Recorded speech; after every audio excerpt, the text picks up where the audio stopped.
Gepleyer Azatlyk Radiosu. Hormatly dinleyijiler, habarlar gündelüğümizde başlaýarys. Efirde siz bilen men Hudaýberdi Hally. Şuun ýagny 9 fevralda Günorta Koreýada gyşky Olimpiýa oýunlary dabaraly ýagdaýda açylýar. Gyşky Olimpiýa oýunlaryna Türkmenistanyň sportsmenleri gatnaşmaýar. Her 4 ýyldan bir gezek geçirilýän gyşky Olimpiýa oýunlary bu gezek Günorta Koreýanyň Pyeongchang şäherinde geçirilýär. 9 fevralda açılış dabarasyna gatnaşan döwletleriň toporunyň başyna adatda bolşýaly Gretsiýanyň delegasiýasynyň boljakdygy aýdylýar. Günorta we Demirgazyk Koreýanyň bilelikde çykyş etjek komandasyna aýratyn üns beriljekdigi bellenýär. Halkara Olimpiýa Komiteti Demirgazyk Koreýanyň komandasynyň çykyş etmegi barada karary ýanwar aýyna yglan etdi. Demirgazyk Koreýa gyşky Olimpiýa oýunlaryna 22 türgeni ýollady. Olar hokkey, buzda şekilli taymak, short track, dağdan lyjal tipmak we lyjal ýarış ýaly sport görnüşlerini çykyş ederler. Demirgazyk Koreýanyň ýolbaşçysy Kim Yong-unyň uýasy Kim Yo-jong hem gatnaşjakdygy habar berildi. Gyşky Olimpiýa oýunlarynyň açylış dabarasyna 20 çemesi ýurdun döwlet we hökümet başçylarynyň barjakdygyna garaşylýar. Daşary ýurtly ýokary derejeli mehmanlaryň arasynda Amerikanyň Birleşen Ştatlarynyň witse-prezidenti Mike Pence'iň gatnaşjakdygy ma'lum edildi. 9-25 fevral aralygynda Pyeongchangda geçecek 2018-nji ýylyň gyşky Olimpiýa oýunlaryna medallaryň 102 kompleksi uğruna bäsleşik gider. Dünýäniň 90 ýurdundan jemi 2500 sportsmen Olimpiadanyň 15 sport görnüşi boýunça bäsleşerler. Olimpiadanyň programmasyna biatlon, bobsley, curling, buzda ýugurmak, dağdan lyjal tepmak, lyjaly goşa bäsleşik, buzda şekilli taymak, skeleton, snowboard, kristlay, hokkey, sankaly sport, lyjaly tramplinden bökmek, short track ýaly sportuň gyşky görnüşleri girdildi. Türkmenistanyň sportsmenleri gyşky Olimpiýa oýunlaryna şu çaka çenli gatnaşmadylar. Issy howa şertli Türkmenistanyň gyşky sport görnüşlerinden hokkey we buzda şekilli taymak sportuna 2000-nji ýylyň ortalaryna resmi derejede aýratyn üns berilip başlandy. Milli komandalar 2006-njy ýylda Aşgabatyň Arşivil köşesinde gurulan 1000 tomoşaça niýetlenen ýyl içinde buz köşkü ýa-da hokkey köşkü diýip adlandyrylýan merkezde türgünleşýärler. Milli metbuatda Türkmenistanyň hokkey sportunyň ösýänligi, türkmen türgenleriniň köpelýänligi, olaryň daşary ýurtly şol sanyny ursiýetli Belarusly trenerler tarapyndan taýýarlanylýanlygy we Gazan, Minsk şäherlerini türgenleşýänligi habar berilýär. Döwlet telewizionyasynda ýurdun prezidenti Gurbanuly Berdimuhammedowyň buzda taýýanlygy hem görkezildi. Aşgabatda her ýylla Türkmenistanyň hokkey boýunça milli çempionaty, şeýlede gyda ýurtlarynyň komandalarynyň halkara ýarşy geçirilýär. Türkmenistanyň ýurtda hokkey boýunça 10 çemesi komanda bolup, şol sanyny güýç gullyklaryna degişli toporlar bar. Iň güýçli komandanyň arasynda İçeri işler ministrliginiň Galkan komanda sagdalýar. Türkmen resmileri Türkmenistan sport boýunça dünýä derejesinde tanadýan ýurda öwürmek boýunça yglan eden maksatnamasyna garamazdan türkmen sportsmenleri şu çaka çenli olimpiadalarda öňe saýlanyp bilmedi. 2016-njy ýylda Braziliýanyň Rio de Janeiro şäherinde geçirilen soňky Tomsk Olimpiýa oýunlaryna Türkmenistan 9 türgen ýollady we olaryň hiç bir medal gazanmady. Türkmenistan 2017-nji ýylda öz taryhyna ilkinji iri halkara ýarşyny geçirdi. Aşgabatda sentýabr aýynda geçen ýapyk binalarda we söwüştün otu boýunça 5-nji Aziýa oýunlaryna ýurdun öz sportsmenleriniň 245 medal, 89 altyn, 70 kümüş we 86 bürünç medal alanlygy habar berildi. Aşgabat 2017 oýunlaryndan 4 ay geçenden soň baýrakly orunlary eýelen türkmen türgenleriniň birnäçesiniň netijeleri ýatyrylyp, medallary alınıp, käbirine hatda uzak möhletli türme tutsaglygy berildi. Türkmenistan bu meseleni resmi derejede kommentirlemeýär. Gepleýär Azatlyk Radiosu. Eferde siz bilen men Araz Perwiz.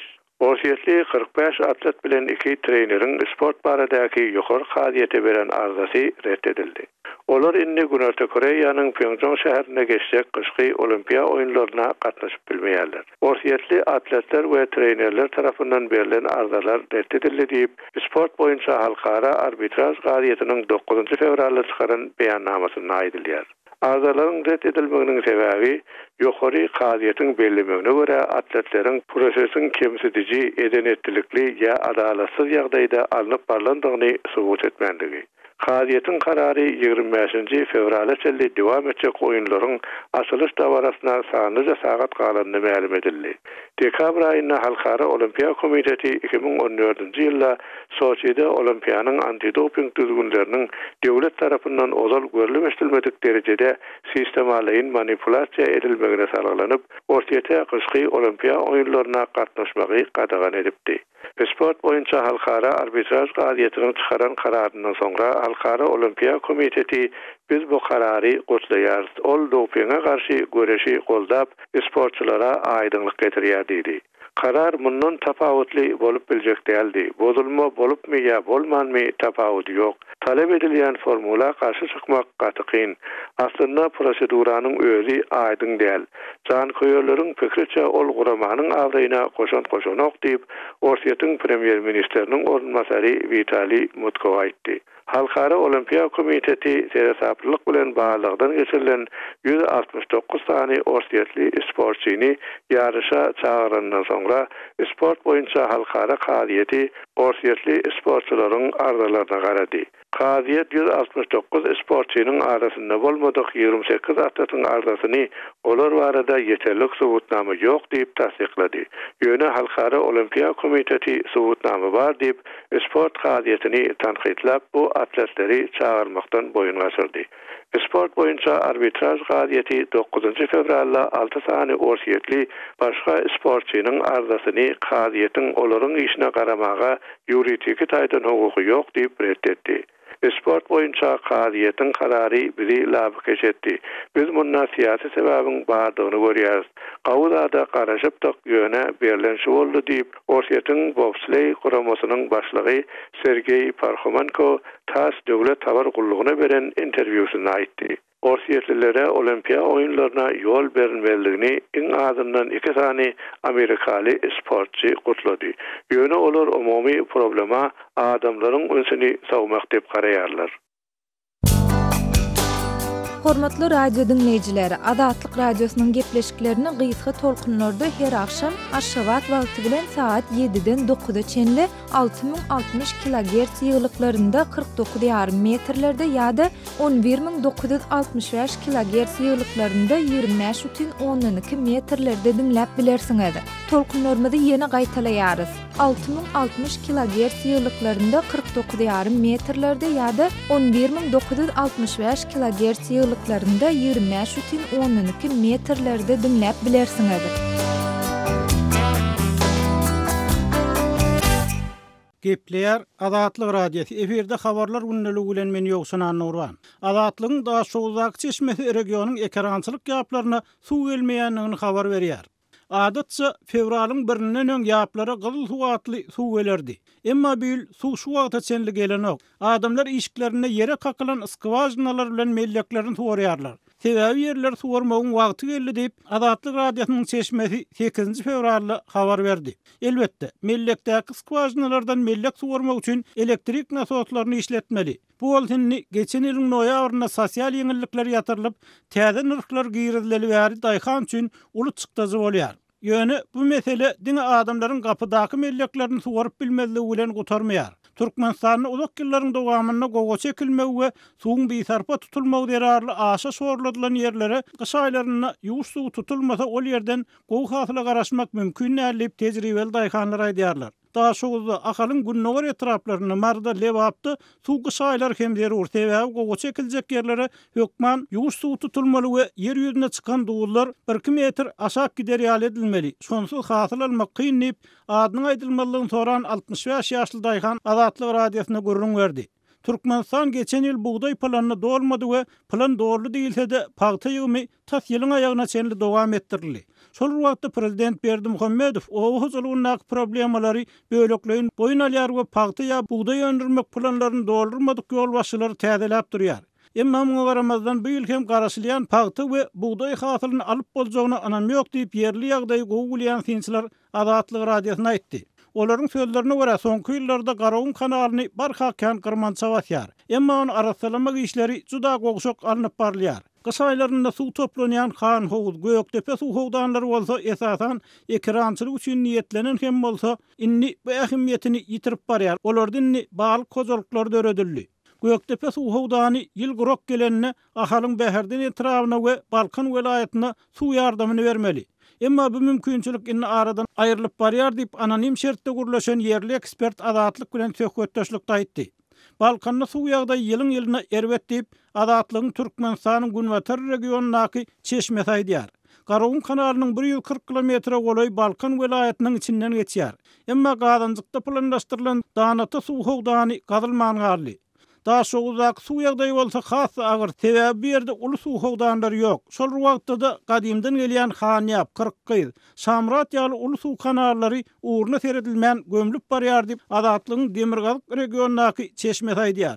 Mundan başga gün-gülerany ekrançylyk, maýallarçylyk bilen bagly adamlar bu ýylyň öňki ýyllara garanda hem has gurok gelenligini, şu wagtda çenli tutuş ýurtda bir gün ýatan ýeki garynda ýagmanlygyny aýdýarlar. Türkmenistanyň az da bolsa adatça güýzlük buğdaýy ýeterlik gar ýagyş ýagýar. Emma bu ýyl ýurdun hiç ýerinde bollumly gar ýagyş ýagmady diýip Adatlyk bilen gurlaşan türkmenistanlaryň köpüsi tasdiq etdi. Gar 5 mund 10 mund ýagýar, ýeri agardyp ýetişmän kähem diňýär. Onsoň ýarym millimetr, 1 millimetr gar eräp gitýär diýip 65 ýaşly daýhan gurrun berdi. Yaz Amanrat Bugaýew hem bu ýyl ýagşyň diňe Kaspy deňdiniň kenarlaryna biraz ýaganlygyny we munyň goloýdaky mal örsü üçin peýdal bolup biljekdigini belledi. Şol wagtda da ýerli synçylar bu ýylyň umumyň gurok gelenligini, buğday ekkenleriň bolsa şinnem asmana göz dikip ýagyş ýagmyra garaşýanlyklaryny gurrun berdiler. Adatlyk radiosu Telegramda. Bizi Adatlyk radiosu sözü bilen tap bilersiňiz. Adatlyk radiosu arkaly öz maglumatlaryňyzy ýyla ýetirmekçimi?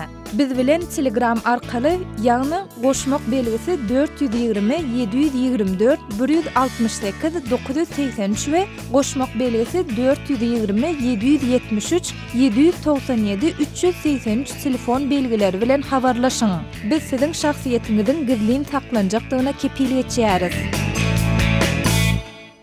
Gepleýär Adatlyk radiosu. Habarlar gündeligimizi hormatly arkada rubrikamyza gelip gowşan bir hat bilen dowam etdirýäris. Okuyjymyz 7 fevralda ýazan hatyna yarawsyz bolan bolup maýyplyk puluny alýanlar köpelýär diýip söz başı goýupdyr. Ol şeýle ýazýar. Ýurdumyzda jögüler juda köpelli. Olar yarawsyzlyk pasobiýelerini alýarlar. Ýöne bir meselenin soňu däl. Bular ýöneköy işçilerden, daýhanlardan gowy ýaşaýarlar. Biz işçiler yalandan jögülük etmän, paýtagtda ýa-da awaza ýaly ýaşaýan ýerimizden has uzaklarda gazanç etmek üçin işlemäge gitmeli bolýas. Bu sebäpli ýaşaýan sebitimizde bolýan ýakynlarymyzyň merkelerini, toýlaryny hem köplünç gatnaşyp bilmeýäris. Emma tersine yalandan yarawsyz bolan bolup maýyplyk puluny alýanlar mydama öz ýylyny, ýyly jaýyny hemişe owy merkelerde bolmak bilen olaryň hemişe dili uzyn. Mereke soğucu, gaty akylly we awrayly bolan bolýarlar. Özüni maýyp diýip pasobiýa alýanlaryň köpüsi her aýda pul almaly wagty gelenine aralaryny düşen ýek seýrek pensionerleri nowatdan itekläp çykaryp goýarýarlar. Hatta garry pensionerleri bularyň basabaslygynyň dyndyraýyn diýip pensiýany almagy nowata durup görenimde ýaş ýigit bolsamym özümi olardan fizik taýdan gowşak duýdum. Sebäbi olaryň gaty uly güýç bilen bir-birini itekleýişlerine haýran galdym. Bularyň bolşuny video kamera alaýmasaň, görmeseň, eşidip ınanar ýaly däl. Bulary kim maýyplyga çykardyka? Künjary, kepek, un ýaly haritlaryň basbaslygyny döredýänlerim köplünç şular ýalylar. Bularyň arasynda 100% sagdynlary gaty köp bolan soň, özlerine gerek bolanyny, iň agyr fizik zähmet hem kimsiz oňarýanlary köp. Jögülerden halka da, döwlete de, hökümete de peýda ýok. Eger ýurdumyz hakykatdanam ykdysady taýdan kynçylyk çekýän bolsa, şu jögülere pul bermesin, ýa-da hemmäni deň tutup işsizlere de kömek pulunu bersin. Aslında bu haty prezidentin hut özüne yazmakçydym.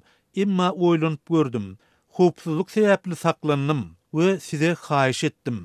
Hormatly dinleyijiler, okuyjymyzyň haty boluşýaly okolly, hatda aýdylanlar Azatlyk radiosynyň resmi pozisiýasyny şöhürlendirmeýär. Hat bilen sizi tanyş eden Hudaýberdi Hally. Gepleýär Azatlyk radiosy gepleşiklerini dowam etdirýär. Efirde siz bilen men Tolpan Açylywa. Aşgabat şäheriniň kiçik etrapçalarynda goşmaça guruluşyklaryň ýumurlyp, etrapçalaryň ara ýollarynyň täzeden abatlanandygyna ýa-ni 2 ýyl bolay wagt boldy. Emma kiçik etrapçalaryň ara ýollarynyň täzeden gadylýan ýerleriniň kendigini hem görse bolýar.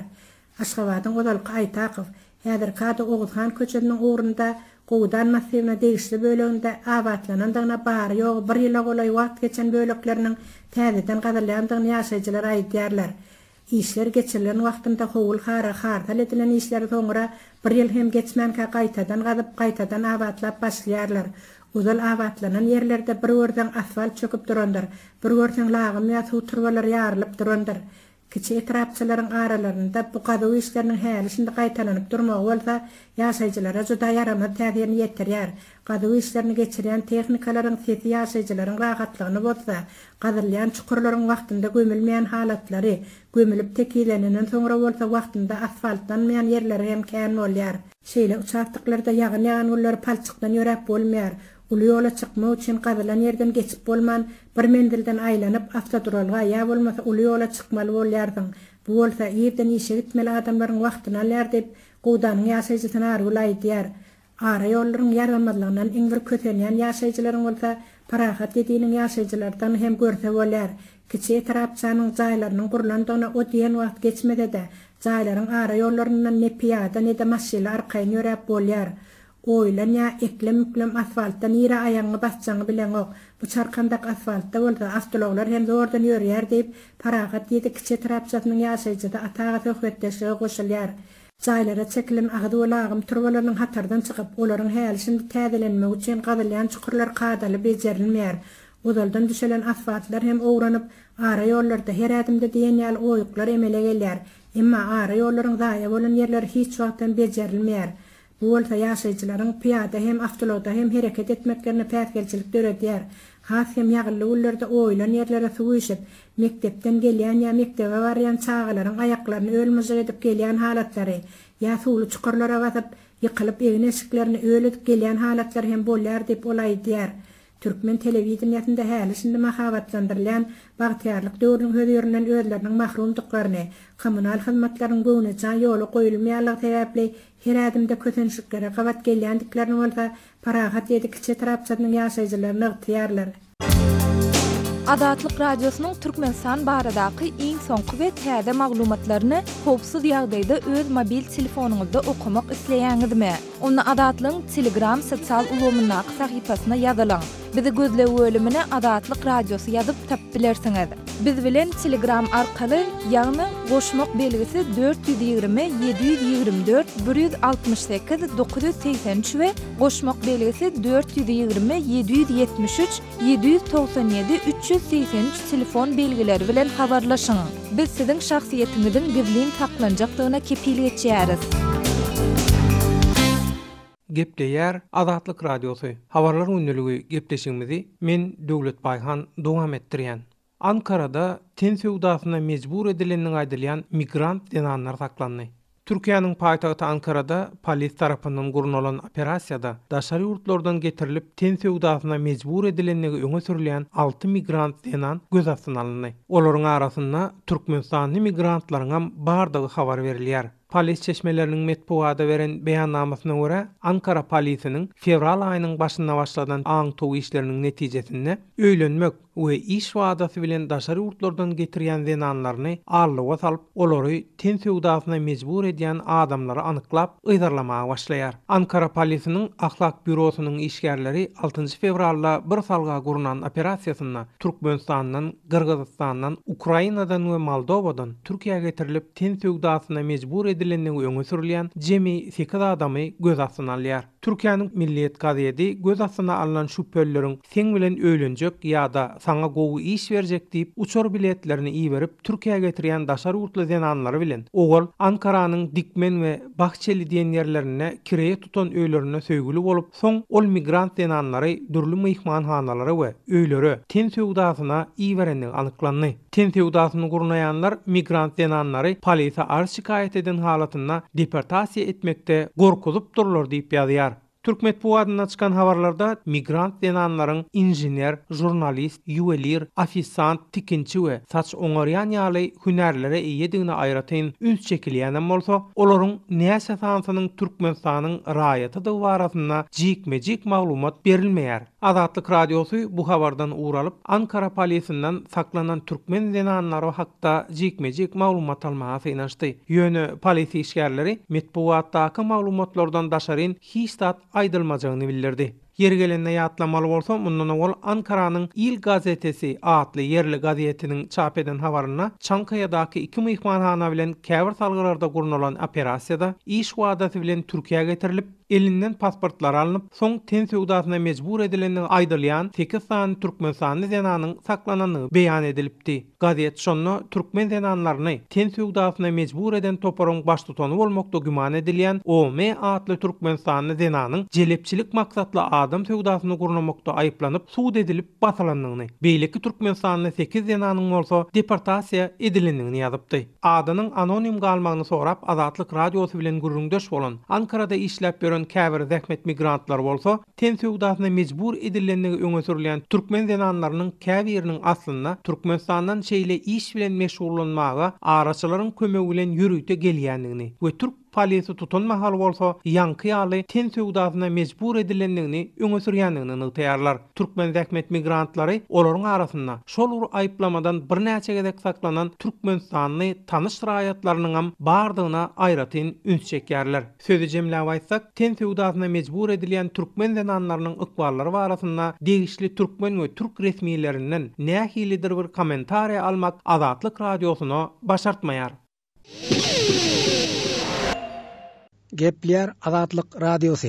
Efirde habarlar gündəligi bilen men Şaýmerdan Ulumrady Kabuldan. Amerikanyň Birleşen Ştatlarynyň ýol başçylygyndaky koalisiýon güýçler Awganistanda jeňçilere garşy gazaply görüşiň başladylygyny ma'lum etdi. Birleşen Halkara güýçleriniň Awgan harbiýlerini gollamagyny dowam etdirjekdigini bildirdi. Koalisiýon güýçleriniň hawa zarbasynda onlarça daşary ýurtly jeňçiniň öldürilendigini habar berdi. Halkara harbiýleriniň aýgytly ýardam atly missiýasynyň başlygy general John Nicholsonyň aýtmagyna görä Demirgazyk Awganistanda jeňçilere garşy harbiy çäre geçirilipdir. Badakhşan vilayetinde jeňçilere garşy urulan zarbada ençeme terrorist öldürilipdir. Jeňçilere garşy harbiy operasiýa dowam ettirilir diýip general aýdýar. We've done operations continuously. We've done strikes in the north, most recently in Badakhshan, keeping pressure on these terrorists. Badakhşanda jeňçilere garşy geçirilen harbiy çärede Uýgur we Täjik jeňçileriniň hem helak bolandygyny resmiýler aýdýar. Demirgazyk Awganistanyň durly sebeplerinde jeňçilere garşy Awgan güýçleriniň hem harbiy operasiýa geçirýändigini resmiýler belleýär. Awganistanyň Goranmak ministerliginiň wekili general döwlet weziri halkara harbiýleriniň hawa zarbasynda 6 daşary ýurtly jeňçiniň öldürilendigini aýtdy. Para bahranen wajibçi da Bahrany zwakuny hawaýy powzuny amaliyat tartara kili. Demirgazyk Awganistanyň Faryab we Jowzjan vilayatlarynda da Birleşen Halkara güýçleriniň harbiy uçaklary jeňçileriň harbiy türgülleşik merkezlerini bombalady. Hawa hüjumuna 52 kysymly harbiy uçaklary gatnaşypdyr. Jowzjan vilayatynyň polisiýasynyň jogapkary Abdulhafiz Haşy harbiy operasiýada 30 goly daişçiniň öldürilendigini bildirdi. Ölülerin arasında Özbekistanly, Xitayly we Irakly jeňçileriň bardygyny Haşy aýtdy. داعش اونجا 28 نفر کشته شدن. 2 تا از ازبکستانی است، چین است، یکی اتباعی عراق است. Demirgazyk Awganistanyň Faryab vilayatynda hem jeňçiler bilen Awgan güýçleriniň arasynda çatışyk bar. Hormatly radio dinleýijiler, şunuň bilen habarlar gündeligimiziň şu günkü sanyny geçirip gutarýarys.